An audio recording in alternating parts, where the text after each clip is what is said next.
Jeffrey, could you please explain to us what would be the implications of the TPP failing and the major implications for Australia and for the region?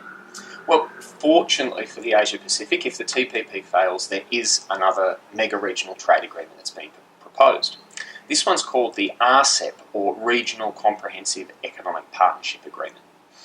It's similar to but different from the TPP. Its similarity is that it's also a mega regional trade agreement, so an attempt to bring lots of different countries in Asia together to sign a new region-wide FTA. But there's a lot of things that make it different as well.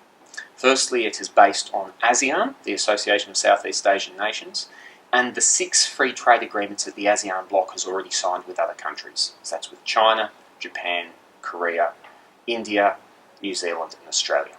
So it includes a wider range of Asian countries, but it doesn't include the United States. It's also largely politically pushed by China. So this is seen as sometimes the Chinese rival to the TPP, based on a more Asian model rather than American-style model. And RCEP has much lower levels of ambition when it comes to trade policy reform. Rather than trying to bite off difficult issues like investment and intellectual property and services, it is more the RCEP members are more content to try and harmonise their standards and bring tariffs on trading goods down.